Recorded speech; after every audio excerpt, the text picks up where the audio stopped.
warahmatullahi wabarakatuh. Halo semuanya, perkenalkan, saya Rida Nurul Anjani, mahasiswa jurusan Psikologi UIN Sunan Gunung Jati Bandung.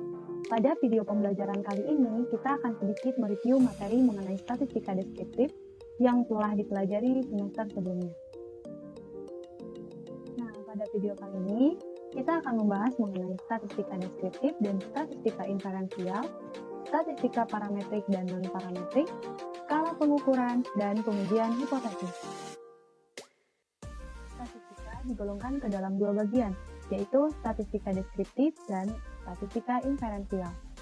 Statistika deskriptif menyajikan fakta sampel, sedangkan statistika inferensial mengungkap misteri populasi berdasarkan fakta sampel.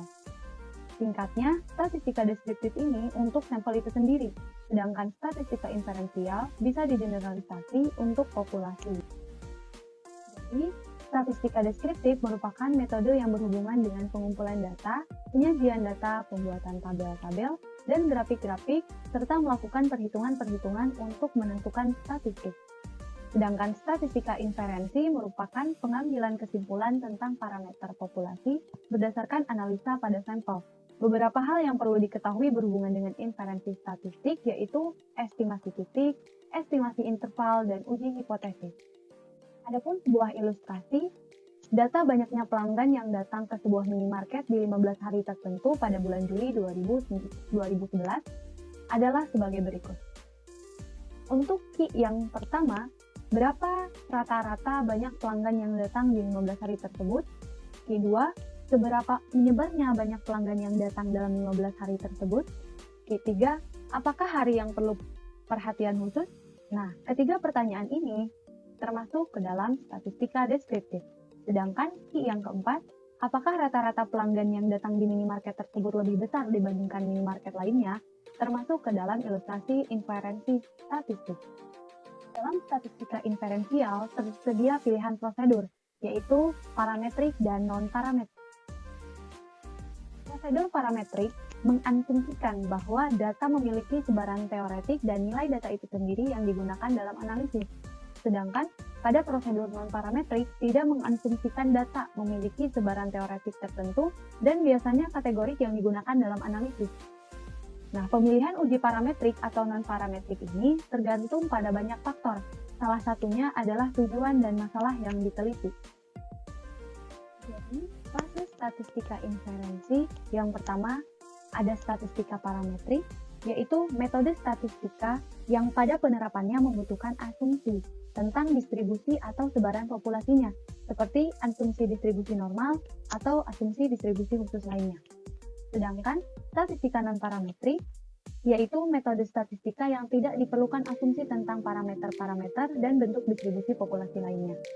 Adapun skala ukur yang digunakan pada statistika parametrik, yaitu skala ukur rasio dan interval, dan pada statistika non-parametrik menggunakan skala ukur ordinal dan nominal. Apa sih itu hipotesis? Hipotesis merupakan suatu pernyataan atau anggapan yang mempunyai nilai mungkin benar atau salah, atau suatu pernyataan maupun anggapan yang mengandung nilai ketidakpastian. Menurut Tiro pada tahun 2008, hipotesis adalah dugaan atau asumsi sementara yang masih harus diuji kebenarannya. Contohnya, 1. Besok akan turun hujan.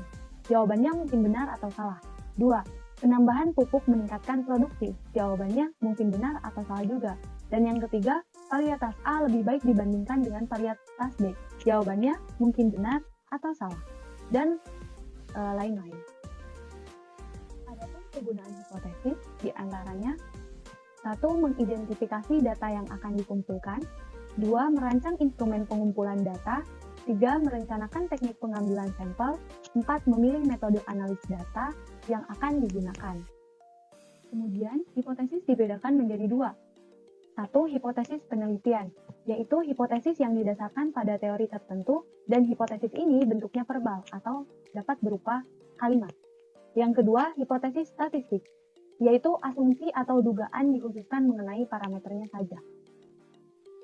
Hipotesis statistik dapat dinyatakan dalam dua bentuk, yaitu 1. H0 atau hipotesis 0.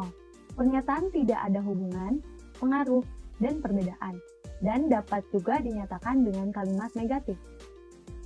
2. H1 atau hipotesis alternatif.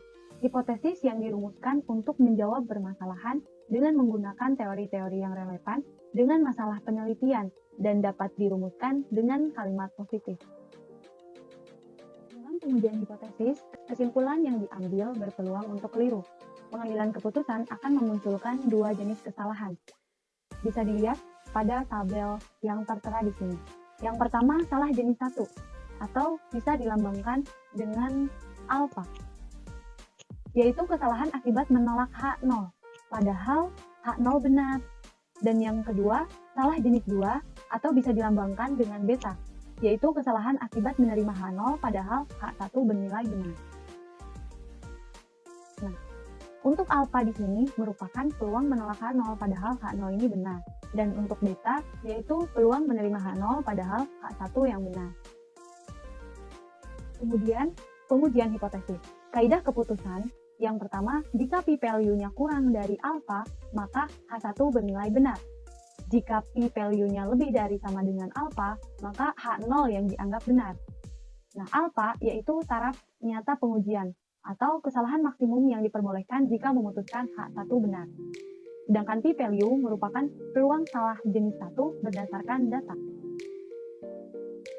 Pengujian hipotesis ini ada dua jenis. Yang pertama, hipotesis satu arah, dan yang kedua, ada hipotesis dua arah. Hipotesis satu arah digunakan untuk menguji suatu hal yang sudah jelas akan lebih besar atau lebih kecil dari hipotesis awal. Misalnya, kita ingin menguji suatu kadar emisi kendaraan, apakah mencapai batas tertentu atau tidak. Maka yang menjadi perhatian kita adalah melebihi batas emisi ataukah tidak. Bila kadar emisi lebih kecil dari batas emisi, maka dianggap masih menjadi hipotesis awal karena semakin kecil semakin baik. Nah, dalam hal ini hipotesis yang digunakan adalah satu arah. Selanjutnya, hipotesis dua arah, yaitu digunakan untuk menguji suatu hal atau hipotesis awal pada suatu titik tertentu di mana kemungkinan hipotesis tandingannya bisa lebih besar maupun lebih kecil dari titik tersebut. Misalnya, kita ingin menguji kadar racun dalam tubuh manusia. Nah, contohnya ada kreatinin dan ureum. Maka kita konsen pada dua arah. Apabila kadar kreatin dan ureum melebihi batas normal, sangatlah berbahaya. Nah, sedangkan apabila lebih kecil dari batas normal juga berbahaya. Yang bagus adalah kadarnya pas dengan batas normal.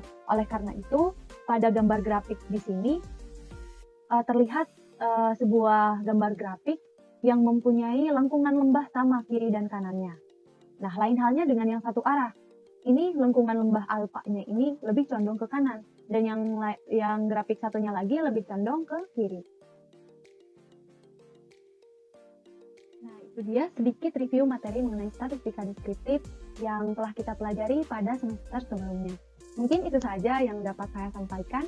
Terima kasih atas perhatiannya, dan terima kasih juga untuk kalian yang telah menonton videonya sampai akhir.